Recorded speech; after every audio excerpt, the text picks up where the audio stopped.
26 राजतिलक की तैयारी। राजतिलक की तैयारी। दूसरे दिन राजा दशरथ के दरबार में सभी देशों के राजा लोग उपस्थित थे। सभी को संबोधित करते हुए दशरथ ने कहा, हे नृपगण, मैं अपनी और अयोध्यावासियों की ओर से आप सभी का हार्दिक स्वागत करता हूँ। आपको ज्ञात ही है कि अयोध्या नगरी में अनेक पीढ़ियों से इक्ष्वाकु वंश का शासन चलता आ रहा है।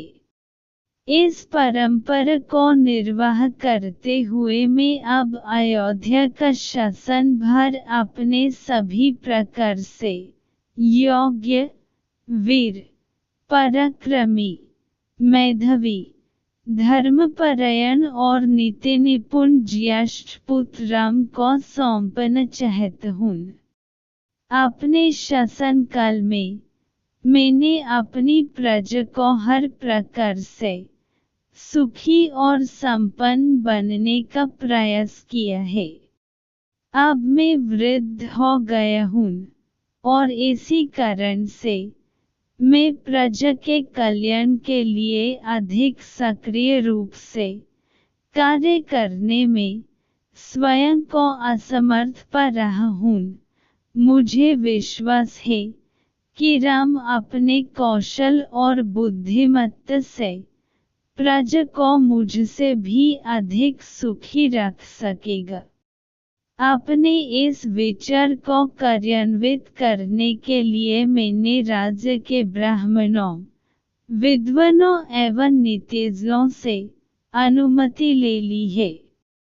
वे सभी मेरे इस विचार से सहमत हैं और उन्हें विश्वास है कि राम शत्रुओं के आक्रमणों से भी देश की रक्षा करने में सक्षम है। राम में राजत्व के सभी गुण विद्यमान हैं। उनकी दृष्टि में राम अयोध्या का ही नहीं वरन तीनों लोकों का राजा होने की भी योग्यता रखता है। इस राज्य के लिए आप लोगों की सम्मति भी अत्यंत महत्वपूर्ण है। अतः आप लोग इस विषय में अपनी सम्मति प्रदान करें।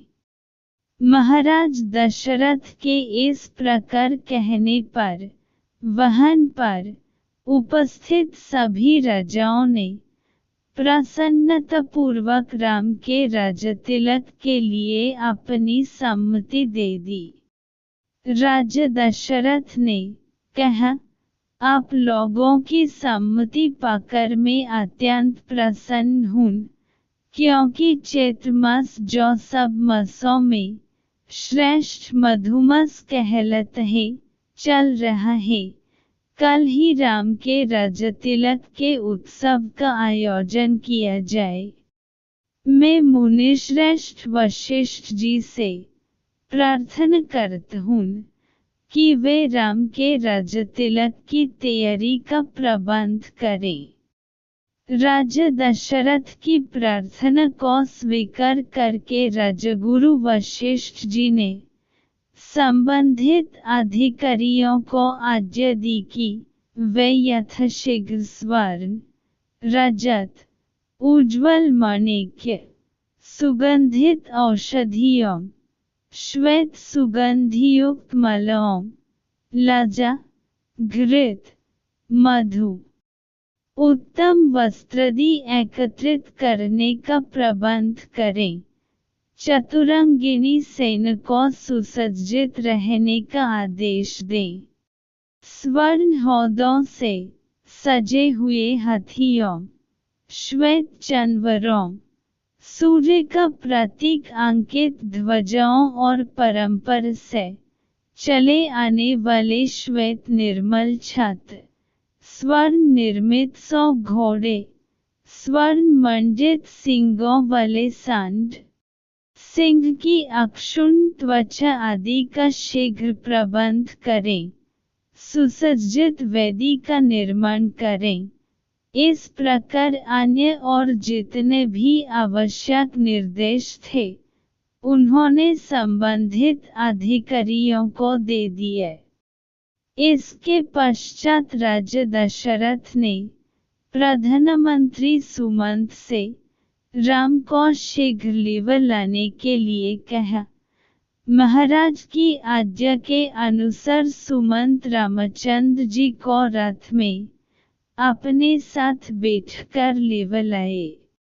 अत्यंत श्रद्धा के साथ राम ने पिता को प्रणाम किया और उपस्थित जनों का यथोचित अभिवादन किया। राजा दशरथ ने राम को अपने निकट बिठाया और मुस्कुराते हुए कहा, हे राम, तुम्हारे गुणों से समस्त प्रजाजन प्रसन्न है। इसलिए मैंने निश्चय किया है कि इसमें कल तुम्हारा राजतिलक कर दूंगा। इस विषय में मैंने ब्राह्मणों, मंत्रियों, विद्वानों एवं समस्त राजा महाराजाओं की भी सम्मति प्राप्त कर लिया है। इस अवसर पर मैं तुम्हें अपने अनुभव से प्राप्त कुछ सीख देना चाहता हूँ। सबसे पहली बात तो यह है कि तुम कभी विनयशीलता का त्याग मत करना। इंद्रियों को सदा अपने वश में रखना। अपने मंत्रियों के हृदय में उठने वाले विचारों को प्रत्यक्ष रूप से जानने और समझने का प्रयास करना। प्रजा को सदैव संतुष्ट और सुखी रखने का प्रयास करना। यदि मेरी कही इन बातों का तुम अनुसरण करोगे तो तुम सब प्रकार की विपत्तियों से सुरक्षित रहोगे और लोकप्रियता अर्जित करते हुए निष्कंटक राजकाज चला सकोगे। यह सिद्धांत की बात है कि जो राजा अपनी प्रजा को प्रसन्न और सुखी रखने के लिए सदैव प्रयत्नशील रहता है, उसका संसार में कोई शत्रु नहीं होता।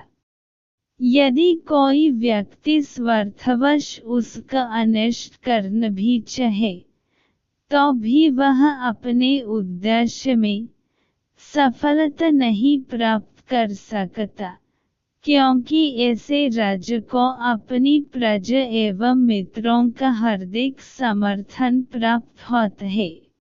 पिता से यह उपयोगी शिक्षा प्राप्त करके राम ने स्वयं को धन्य माना और उन्होंने अपने पिता को आश्वासन दिया कि वे अक्षरशः इन बातों का पालन करेंगे।